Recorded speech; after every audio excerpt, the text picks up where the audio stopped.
Hi everyone! Welcome back po sa aking YouTube channel. For today's video po, ayun po, tulog si Jacob. So, ayun, napagod siya sa biyahe namin from Libak, Sultan Kudaratto, South Upi. So, ayun, nakatulog siya kanina sa motor. Tapos, ilang oras lang kami nagpahinga dito sa bahay, and then yun, nakatulog naman siya ulit dahil kagabi hindi siya nakatulog dahil sobrang init doon sa tabi ng dagat.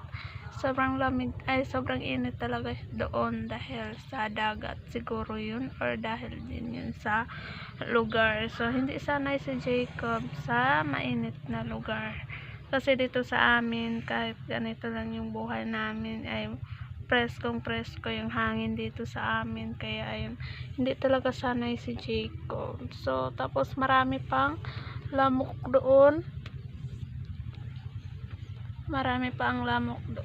sa pinuntahan namin, kaya ayun, ayan si Jacob, sobrang sarap ng tulog niya, tapos wala pa siya damit.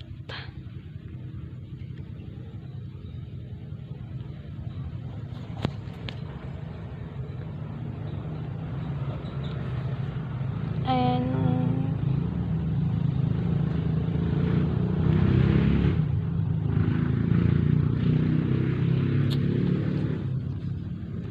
so in God's will, okay lang si Jacob dahil kahapon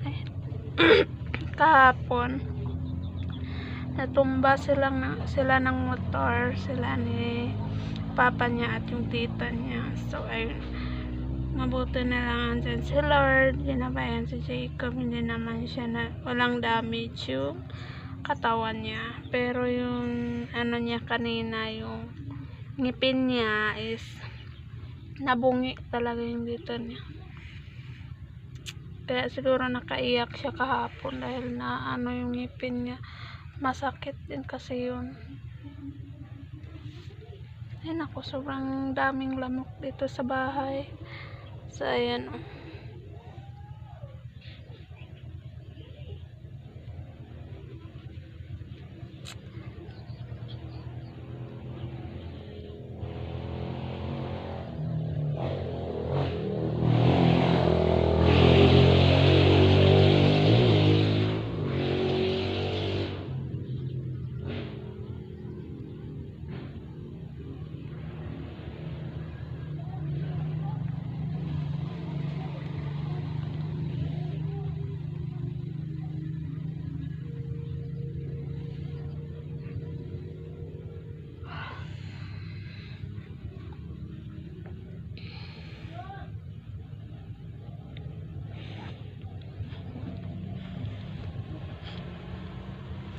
masakit yung ano sa ngipin ni Jacob, yung nabungi sa ngipin niya, yung nabungi, masakit sa ano ko, sa dede ko.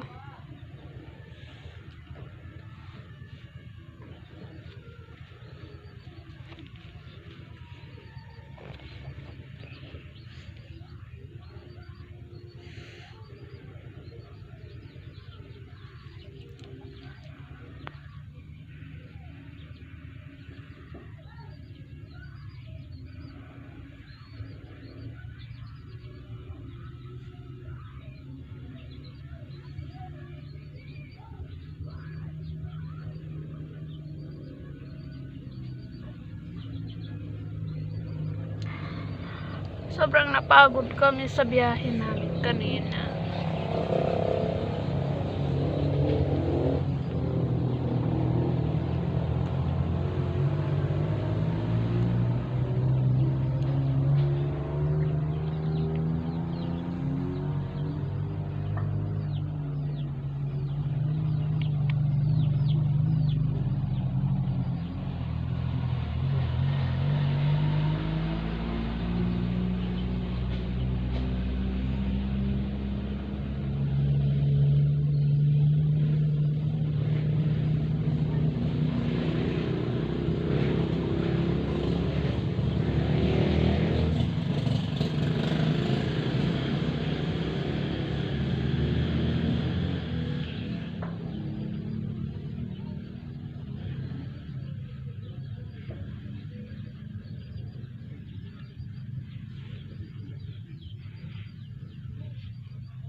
Aray.